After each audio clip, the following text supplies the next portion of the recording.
Assalamualaikum. Salam sehat semuanya ya. Semoga kita selalu dalam keadaan sehat ya. Lanjut baca Harry Potter dan Batu Bertuah, chapter 7, Topi Seleksi. Pintu langsung membuka. Seorang penyihir wanita jangkung memakai jubah hijau zamrud berdiri di sana. Wajahnya sangat galak dan pikiran pertama Harry adalah jangan sampai membuat penyihir ini marah. Kelas 1, Profesor McGonagall, kata Hagrid. Terima kasih Hagrid, biar aku yang ambil alih sekarang. Dibukanya pintu lebar-lebar. Aula di belakang pintu tersebut luas sekali. Seluruh rumah keluarga Dursley bisa dipindahkan ke situ. Dinding batunya diterangi obor-obor menyala seperti di Gringotts. Langit-langitnya tinggi sekali sehingga tak bisa dilihat.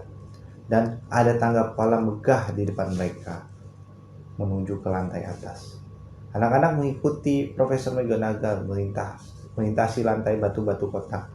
Harry bisa mendengar dengung ratusan suara dari pintu di sebelah kanan. Murid-murid lainnya pastilah sudah di sana. Tetapi Profesor McGonagall membawa murid-murid kelas 1 ke kamar kecil kosong di luar aula. Mereka bergerombol, berdiri lebih berdekatan daripada biasanya, memandang berkeliling dengan cemas.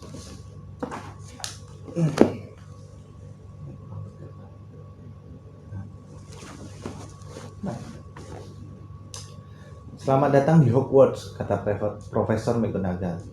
Pesta awal tahun ajaran baru akan segera dimulai. Tapi sebelum kalian mengambil tempat duduk di aula besar, kalian akan diseleksi masuk rumah asrama mana.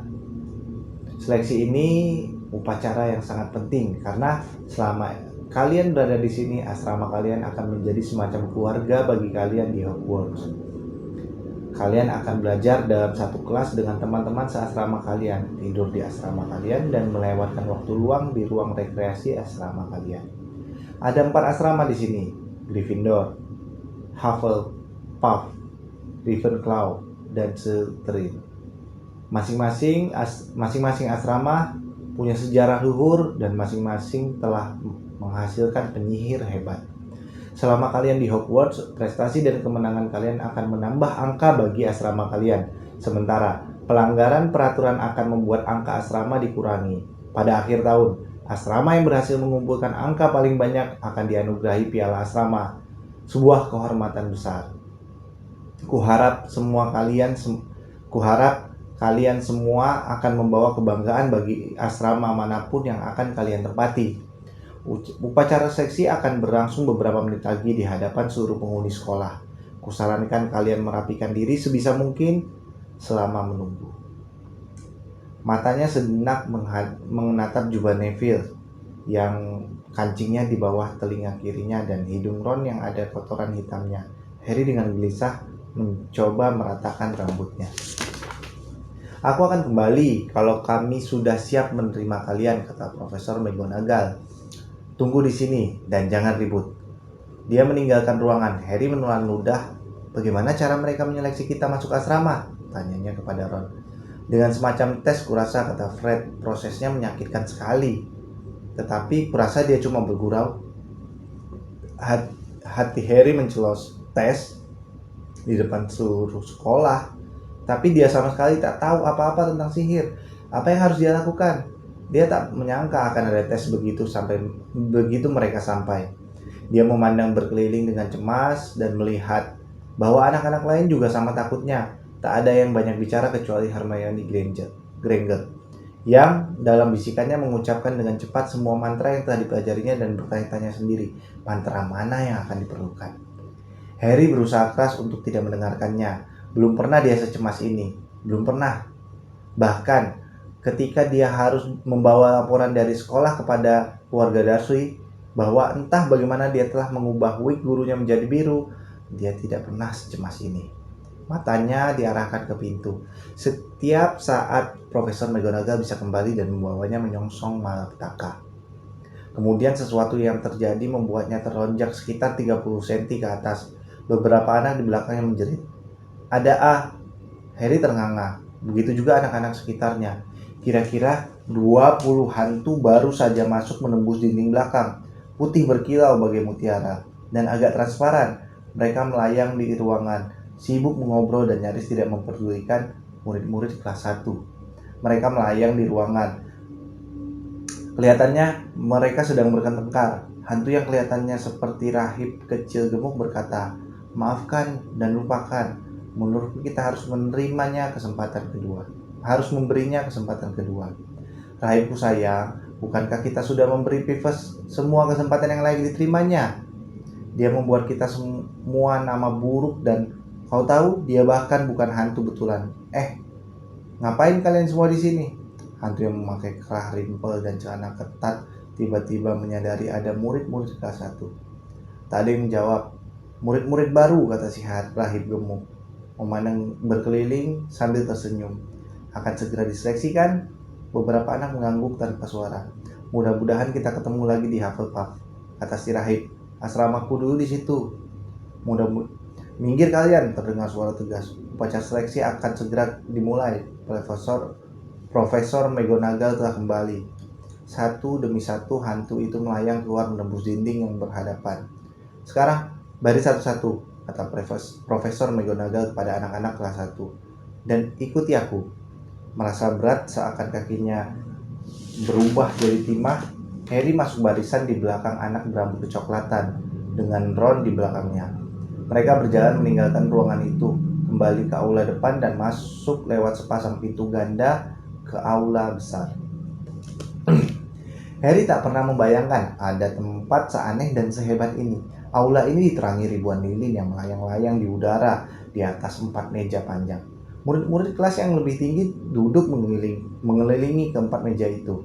Meja-meja ini dipenuhi piring dan piala keemasan berkilau. Di ujung aula, tempat yang lebih tinggi, ada meja panjang lainnya, tempat para guru duduk. Profesor McGonagall membawa murid-murid kelas 1 ke sana, sehingga mereka berhenti dalam satu barisan panjang, menghadap murid-murid lainnya. Dengan para guru di belakang mereka. Ratusan wajah yang memandang mereka kelihatan seperti lentera pucat di bawah kerap-kerip cahaya lilin, bertebaran di sana-sini di antara para murid. Hantu-hantu berkilau bagaikan kabut keperakan. Untuk menghindari begitu banyak mata yang menatapnya, Harry memandang ke atas dan melihat langit-langit hitam bagaikan dudu dengan bintang-bintang bertebaran. Didengarnya Hermione berbisik, "Disihir supaya tampak seperti langit di luar. Aku baca dalam buku sejarah Hogwarts." Sulit membayangkan bahwa di atas itu ada langit-langit dan bahwa aula besar itu tidak langsung membuka ke langit. Harry cepat-cepat memandang ke bawah lagi ketika Profesor McGonagall meletakkan bangku berkaki 4 di depan murid-murid kelas 1. Di atas bangku itu diletakkan topi sihir berujung runcing. Topi itu sudah bertambal, berjumbai, dan kotor sekali. Bibi Petunia tak akan mengizinkan topi itu dibawa masuk ke rumah. Mungkin mereka harus mencoba menyihir dan mengeluarkan kelinci dari topi itu, pikir Harry panik. Kelihatannya begitu, semua orang di aula sekarang mengarahkan pandangan ke topi itu. Harry juga memandangnya. Selama beberapa detik hanya ada kesunyian total. Kemudian topi itu meliuk, merobekkan di dekat tepinya, membuka lebar seperti mulut. Dan topi itu mulai bernyanyi. Bersenandung ya. Mungkin menurutmu aku jelek, tapi jangan menilaiku dari penampilanku. Berani taruhan tak akan bisa kau temukan topi yang lebih pandai dariku. Jubahmu boleh hitam kelam, topimu licin dan tinggi. Aku mengungguli semua itu karena di Hogwarts ini aku topi seleksi. Tak ada apapun dalam pikiranmu yang bisa kau sembunyikan dariku. Jadi, pakailah aku dan kau akan kuberitahu asrama mana yang cocok untukmu. Mungkin kau sesuaikan dengan Gryffindor. Mungkin kau sesuai untuk Gryffindor. Tempat berkumpul mereka yang berhati berani dan jujur. Keberanian, keuletan, dan kepahlawanan mereka membuat nama Gryffindor masyhur. Mungkin juga Hufflepuff lah tempatmu. Bersama mereka yang adil dan setia. Penghuni Hufflepuff sabar dan loyal. Kerja keras bukan beban bagi mereka. Atau siapa tahu di Ravenclaw. Kalau kau cerdas dan mau belajar, itu tempat para bijak dan cendekia. Ajang berkumpul mereka yang pintar, atau bisa juga diseterin. Kau menemukan teman sehati. Orang-orang licik ini menggunakan segala cara untuk mendapatkan kepuasan pribadi. Jadi, segeralah pakai aku. Janganlah takut dan janganlah ragu. Dijamin kau akan aman, karena aku topi seleksimu. Suruh aula meledak, bertepuk tangan riuh rendah ketika topi itu mengakhiri nyanyiannya. Topi itu membungkuk ke arah 4 meja dan kemudian diam lagi. Jadi kita harus memakai topi itu, bisik Ron pada Harry. Kubunuh Fred. Dia bilang kita harus berkelahi dengan troll. Harry tersenyum lemah. Ya, memakai topi memang jauh lebih baik daripada menyihir. Tapi sebetulnya dia lebih suka kalau bisa melakukannya tanpa ditonton semua orang. Topi itu rasanya menuntut terlalu banyak. Harry tidak merasa berani ataupun cerdas, atau apapun juga pada saat itu. Kalau saja topi itu menyebutkan asrama bagi mereka yang gelisah dan memuntah, asrama itulah yang paling cocok untukku. Profesor McGonagall maju memegangi gulungan perkamen panjang yang disebut namanya harap maju dan memakai topi, lalu duduk di atas bangku dan untuk diseleksi, katanya. Abbot Hannah, seorang anak perempuan berwajah merah dengan rambut pirang di buntut kuda, keluar dari barisan, memakai topi yang langsung melorot menutupi matanya dan duduk. Sejenak kemudian, Hufflepuff, teriak si topi. Meja di sebelah kanan bersorak dan bertepuk tangan ketika Hannah mendekati dan duduk di meja Hufflepuff. Harry melihat hantu rahib gemuk melambaikan tangan dengan gembira ke arah Hannah. Bones Susan, Hufflepuff, si topi teriak lagi, dan Susan berlari untuk duduk di sebelah Hannah. Bot Harry, Ravenclaw. Meja kedua dari kiri bergantian bertepuk kali ini. Beberapa anak Ravenclaw berdiri dan berjabat tangan dengan Terry ketika dia telah bergabung dengan mereka. Brocklehurst Mandy juga ke Ravenclaw, tetapi Brown Lavender menjadi anggota baru Gryffindor yang pertama, dan meja di ujung kiri meledak bersorak-sorai. Harry melihat kedua kakak kembar Ron berteriak-teriak. Yang berikutnya, Boostrode Munition untuk Slytherin.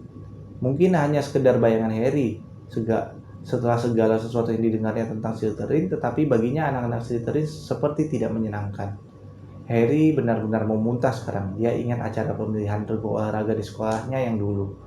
Dia selalu dipilih paling belakangan, bukan karena dia tidak bisa berolahraga, karena tak seorang pun mau Dudley mengira mereka menyukai Harry.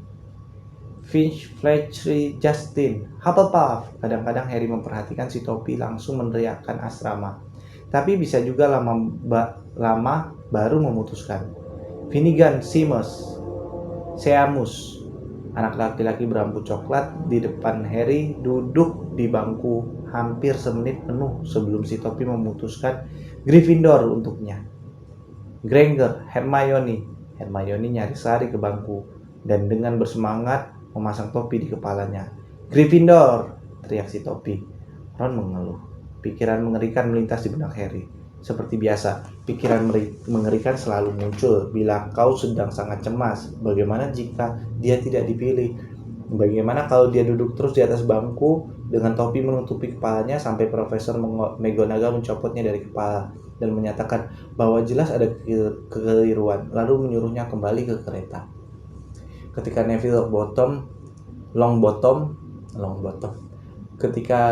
Longbottom, anak yang selalu kehilangan kataknya, dipanggil namanya, dia terjatuh walau berjalan ke bangku.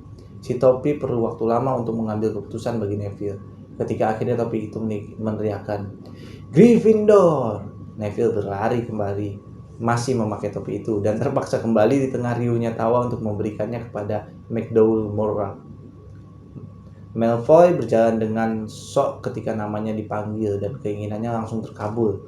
Begitu menyentuh kepalanya, si topi langsung berteriak, Slytherin! Malfoy bergabung dengan teman-temannya Crabbe dan Goyle. Wajahnya kelihatan sangat puas. Tidak banyak lagi yang tinggal sekarang. Mount, Nord, Parkinson, semua sepasang gadis kembar Petil, dan kemudian Perch, Sally, Annie, dan kemudian akhirnya Potter, Harry. Saat Harry melangkah ke depan, bisik-bisik tiba-tiba menjalar seperti api mendesis di seluruh aula. Potter, dia menyebut begitu. Si Harry yang itu. Hal yang terakhir dilihat Harry sebelum topi menutupi matanya dan adalah anak-anak seaula menjulurkan leher agar bisa melihat lebih jelas. Detik berikutnya yang kelihatan adalah bagian dalam topi yang hitam. Dia menunggu. Terdengar suara kecil di telinganya. Sulit, sangat sulit.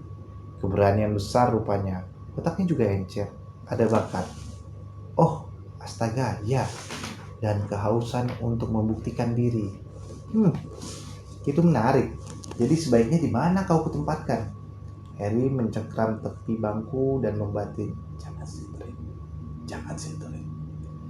silterin. Kata suara kecil itu. Kau yakin? Kau bisa jadi penyihir hebat loh. Semuanya ada di kepalamu. Dan silterin bisa membantumu untuk mencapai kemasyhuran. Tak dilakukan lagi. Tidak. Ya, kau yakin? Lebih baik Gryffindor. Harry mendengar si topi itu meneriakkan kata terakhir itu kaulah. Dia mencopot topinya dan berjalan dengan gemetar menuju meja Gryffindor. Dia lega sekali sudah dipilih dan tidak ditempatkan di Slytherin. Sehingga dia nyaris tidak memperhatikan bahwa dia mendapat sambutan paling meriah. Percy si prefek bangkit dan menjabat tangannya dengan penuh semangat. Sementara si kembar Weasley memengking, Kami dapat Potter. Harry duduk berhadapan dengan hantu berkerah rimpel yang sebelumnya sudah dilihatnya. Si hantu mengelus lengannya, membuat Harry merasa dia mendadak dicemplungkan ke dalam seember air es. Harry tak bisa melihat meja tinggi dengan jelas sekarang. Di ujung yang paling dekat duduk dengan Hagrid, dia bertatap mata dengannya dan mengacungkan kedua ibu jarinya. Harry membalas tersenyum, dan di tengah meja tinggi itu, dalam kursi besar emas, duduk Albus Dumbledore. Harry langsung mengenalinya dari kartu yang didapatnya dari coklat kodok di kereta api tadi. Rambut keperakan Dumbledore adalah satu-satunya di dalam aula yang berkilau sama terangnya dengan para hantu. Harry melihat Profesor Quirrell juga, si laki-laki muda gugup yang ditemuinya di Leaky Cauldron. Profesor Quirrell kelihatan aneh sekali dengan memakai turban besar ungu. Sekarang tinggal 3 anak lagi untuk diseleksi. Thomas Dean, seorang anak laki-laki berkulit hitam yang lebih tinggi dari Ron, bergabung dengan Harry di meja Gryffindor. Turpin Lisa menjadi anggota Ravenclaw, dan kemudian tibalah giliran Ron. Ron sudah pucat pasi sekarang. Harry menyilangkan jari di bawah meja mengharapkan keberuntungan, dan sedetik kemudian si topi berteriak, Gryffindor! Bagus sekali Ron, hebat, kata Percy Weasley bangga. Sementara Zabini Blaise dinyatakan masuk Slytherin. Profesor McGonagall menggulung perkamennya dan mengambil kembali si topi seleksi. Harry menatap piring emasnya yang kosong. Dia baru sadar betapa laparnya dia. Pastel labu tadi terasa sudah seabad lamanya. Albus Dumbledore berdiri. Dia tersenyum kepada anak-anak. Lengannya terbuka lebar-lebar. Seakan tak ada yang lebih membuatnya senang daripada melihat mereka semua ada di sana. Selamat datang, katanya. Selamat datang untuk mengikuti tahun ajaran baru di Hogwarts. Sebelum kita mulai acara makan kita, aku ingin menyampaikan beberapa patah kata. Inilah dia, dungu, gendut, aneh, jewer. Terima kasih.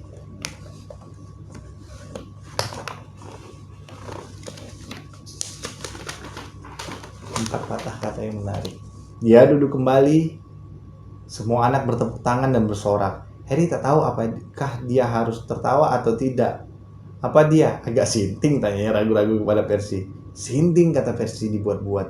Dia jenius, penyihir paling hebat di dunia. Tapi dia memang agak sinting ya. Kentang. Harry menawarkan kentang. Kentang, Harry. Mulut Harry ternganga. Piring-piring di depannya seakan penuh berisi makanan.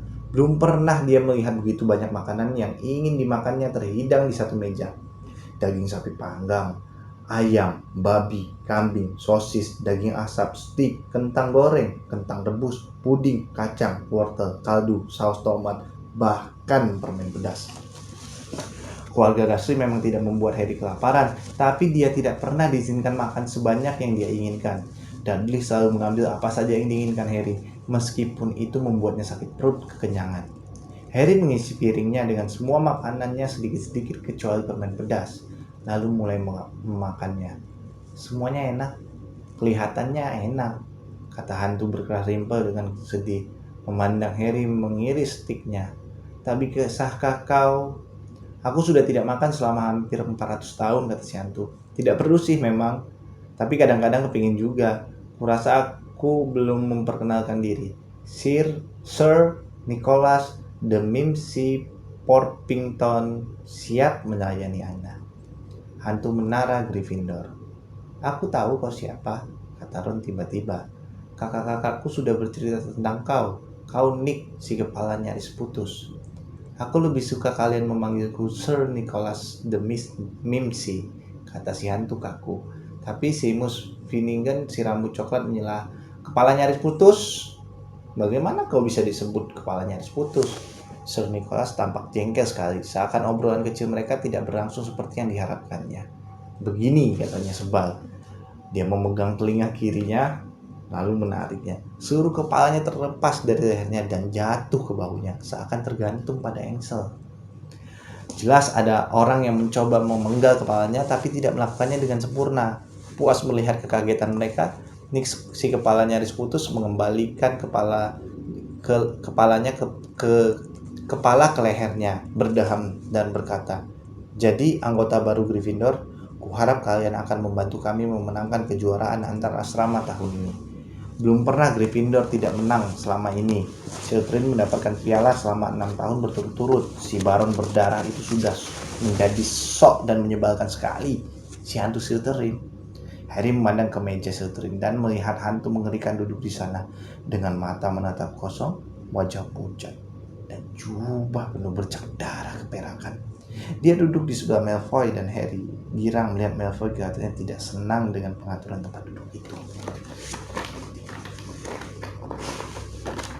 Bagaimana dia bisa berumuran darah begitu? Tanya Seamus penuh ingin tahu. Aku tak pernah tanya, jawab si kepala nyaris putus. Ketika semua sudah makan sekenyang mungkin, sisa makanan lenyap begitu saja dari piring-piring. Dan piring-piring langsung bersih berkilauan seperti semula. Sesaat kemudian makanan penutup bermunculan. Aneka puding, es krim segala rasa, pie apple, kue tar, karamel, sus coklat, donat coklat, selai, kacang, madu, jelly. Ketika Harry mengambil tar karamel, pembicaraan beralih ke keluarga. Aku setengah-setengah, kata Seamus. Ayahku magel. Ibuku baru memberitahu dia sudah menikah. Bayangkan betapa kagetnya ya. Mereka semua tertawa. Bagaimana dengan kau, Neville? Aku dibesarkan nenek dan dia penyihir, kata Neville. Tetapi selama bertahun-tahun keluarga mengira aku magel. Adik nenekku, kakek Algi, berkali-kali menjebakku untuk memancing keluarnya sihir dariku. Bahkan dia mendorongku sampai jatuh dari dermaga. Aku nyaris tenggelam, tapi tak ada yang terjadi sampai aku berumur 8 tahun. Kakek Algi datang untuk minum teh bersama kami, dan dia memegangiku terbalik dari pergelangan kaki dari jendela loteng. Ketika adiknya, Nenek Enin, menawarinya kue manis, dan tak sengaja dia melepas pegangannya. Tetapi aku selamat, melambung begitu saja di kebun, lalu ke jalan. Mereka senang sekali. Nenek sampai menangis saking senangnya, dan kalian seharusnya melihat wajah mereka waktu aku masuk. Soalnya mereka tidak mengira aku punya kekuatan sihir untuk bisa masuk lagi. Kakek Algi puas sekali, sehingga dia membelikan aku katak itu. Dari sisi lain, Harry, Percy Weasley, dan Hermione membicarakan pelajaran. Kuharap mereka langsung memulai pelajaran. Banyak sekali yang harus dipelajari. Aku terutama tertarik pada transfigurasi. Tahu kan, mengubah sesuatu menjadi sesuatu yang lain? Tentu saja itu sulit sekali. Mulai kecil-kecil dulu, korek api jadi jarum, dan semacamnya. Harry yang mulai merasa hangat dan mengantuk menatap meja tinggi lagi. Hagrid sedang asik minum dari pialanya. Profesor McGonagall sedang bicara dengan Profesor Dumbledore. Profesor Quirrell dengan turbannya yang ajaib sedang bicara pada guru berambut hitam berminyak dan hidung bengkok dan kulit pucat. Kejadiannya tiba-tiba sekali. Si guru berhidung bengkok memandangi melewati turban Quirrell langsung ke mata Harry. dan rasa sakit yang perih dan panas menerpa bekas luka di dahi Harry. Ouch. Harry menempelkan tangannya di dahinya. Ada apa? Tanya Percy. Tidak ada apa-apa. Rasa sakit itu lenyap sama cepatnya dengan datangnya. Yang lebih sulit dihilangkan adalah perasaan yang didapati Harry dari pandangan guru tadi. Perasaan bahwa dia sama sekali tidak menyukai Harry. Siapakah guru yang sedang berbicara dengan Profesor Quirrell? Harry bertanya pada Percy. Oh, kau sudah kenal Quirrell ya? Tidak heran dia kelihatan begitu gelisah. Itu Profesor Snape. Dia mengajar ramuan. Tapi sebetulnya dia tidak mau. Semua orang tahu. Dia menginginkan jabatan Quirrell. Si Snape itu tahu banyak tentang sihir hitam. Selama beberapa waktu Harry mengawasi Snape. Tetapi Snape tidak memandanginya lagi. Akhirnya makanan penutup juga lenyap dan Profesor Dumbledore berdiri lagi. Aula langsung lenyap. Cuma beberapa patah kata lagi setelah kita kenyang, makan dan minum. Ada beberapa pengumuman awal tahun ajaran yang akan kusampaikan. Murid-murid kelas 1 harus tahu bahwa hutan di keliling halaman itu terlarang untuk dimasuki bagi siapa saja. Dan beberapa murid kelas lebih tinggi sebaiknya juga ingat ini. Mata Dumbledore yang bersinar terarah kepada si kembar Weasley. Aku juga diminta Mr. Filch, penjaga sekolah, untuk mengingatkan kalian semua bahwa sihir tak boleh digunakan pada saat pergantian kelas di koridor-koridor. Pemilihan pemain Quidditch akan diadakan pada minggu kedua semester ini. Siapa saja yang berminat bermain untuk tim asramanya, silahkan menghubungi Madam Hook. Dan yang terakhir, aku harus menyampaikan kepada kalian bahwa tahun ini koridor lantai 3 sebelah kanan sebaiknya dihindari oleh mereka yang tak ingin mati penuh penderitaan. Harry tertawa, tapi dia hanya salah satu dari sedikit yang tertawa. Dia tidak serius kan? Dia bergumam kepada Percy. Serius, kata Percy. Seraya mengerutkan kening memandang Dumbledore. Aneh, karena biasanya dia memberi kita alasan kenapa tidak boleh masuk ke tempat tertentu. Hutan itu dipenuhi binatang berbahaya, semua tahu itu. Menurut aku paling tidak seharusnya dia memberitahu para prefek. Dan sekarang sebelum kita tidur, marilah kita menyanyikan lagu sekolah kita, seru Dumbledore. Harry memperhatikan bahwa guru-guru lainnya semua tersenyum. Dumbledore menjetikkan tongkatnya seakan berusaha mengusir lalat dari ujungnya. Dan sehelai pita emas panjang melayang keluar dari tongkat itu, terbang tinggi di atas meja-meja.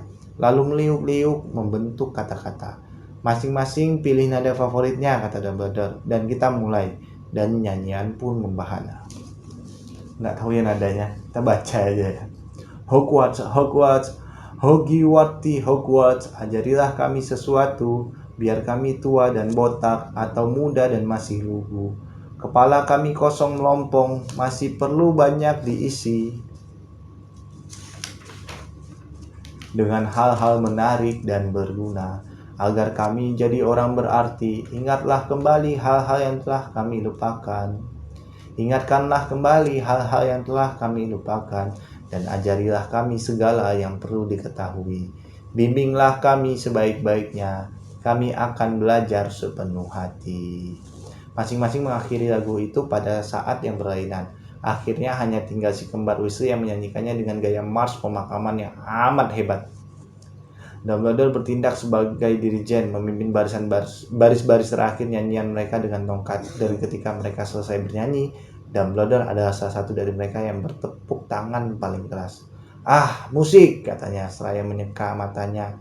Lebih magis dari segala yang kita pelajari di sini. Dan sekarang waktunya tidur. Berangkat. Oh, salah saya bacanya. Harusnya dia ngomongnya, ah, musik, katanya seraya menyeka matanya. Lebih magis dari segala sesuatu yang kita pelajari di sini. Dan sekarang waktunya tidur. Berangkat.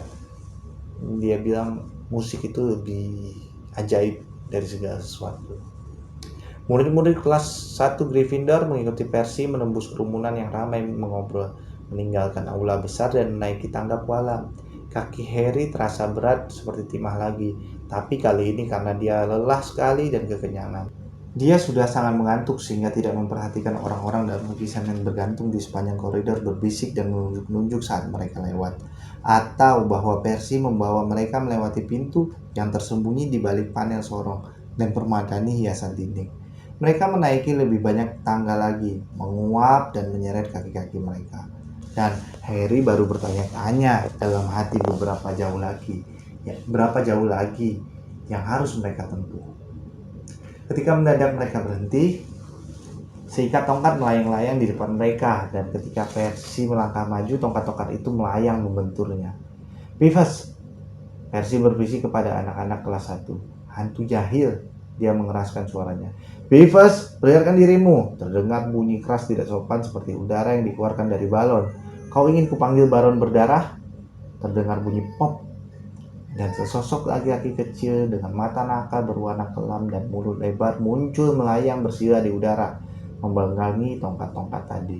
"Oh," katanya sambil tertawa nakal, "kelas 1, asik." Mendadak dia menyambar ke arah mereka. Anak-anak menunduk. "Nyah kau, Beavis. Kalau tidak si Baron akan dengar tentang ini semua." "Betul," bentak Percy. Beavis menjulurkan lidah dan menghilang, menjatuhkan tongkat-tongkat itu di kepala Neville. Mereka mendengarnya meluncur pergi, menyenggol baju-baju zirah sampai berkelontang-kelontang. "Kalian harus berhati-hati terhadap Beavis," kata Percy. Ketika mereka melanjutkan perjalanan lagi, si Baron Berdarahlah satu-satunya yang bisa mengontrolnya. Dia bahkan tak mau mendengarkan kami, para prefek. Nah, kita sampai. Di ujung koridor tergantung lukisan wanita amat gemuk memakai gaun merah jambu. "Kata kunci," katanya. "Caput Drakinos." Caput Draconis. "Caput Draconis," jawab Percy. Dan lukisan itu mengayun ke depan. Ternyata di dinding di belakangnya ada lubang. Mereka semua masuk melewati lubang itu. Neville perlu didorong, dan tiba-tiba sudah berada di ruang rekreasi Gryffindor. Ruangan bundar, nyaman, penuh sofa empuk. Percy menyuruh anak-anak perempuan melewati satu pintu menuju kamar tidur mereka, dan anak laki-laki lewat pintu yang lainnya. Di puncak tangga melingkar, jelas mereka berada di salah satu menara. Akhirnya mereka menemukan tempat tidur mereka. 5 tempat tidur besar dengan kelambu-kelambu merah tua. Koper-koper mereka sudah dibawa naik, sudah terlalu lelah untuk mengobrol. Mereka memakai piyama dan langsung rebah di tempat tidur. "Makanannya enak sekali ya," gumam Ron kepada Harry di balik kelambu. "Minggir, Scrabbers." Dia menggigiti sprayku. Harry mau bertanya kepada Ron tentang kalau dia tadi makan kue tart karamel, tapi keburu tidur. Mungkin Harry makan agak terlalu banyak karena dia bermimpi aneh sekali. Dia memakai turban Profesor Quirrell yang terus berbicara kepadanya, menyuruhnya segera pindah ke Slytherin karena sudah takdirnya begitu. Harry berkata kepada si turban, dia tak mau kalau pindah ke Slytherin. Turban itu makin lama menjadi makin berat. Dicobanya menariknya, tapi si turban melilitnya semakin ketat sampai kepalanya sakit dan ada Malfoy menertawakannya sementara dia berkutat dengan si turban. Kemudian Malfoy berubah menjadi si guru berhidung bengkok Snape yang tawanya melengking dan dingin. Ada buncahan cahaya hijau dan Harry terbangun, berkeringat dan bergetar. Dia membalikkan tubuh dan langsung tertidur lagi. Dan ketika terbangun keesokan paginya, dia sama sekali tak ingat lagi mimpinya. Itu akhir chapter 7 ya. Topik seksi. Sampai jumpa di video berikutnya.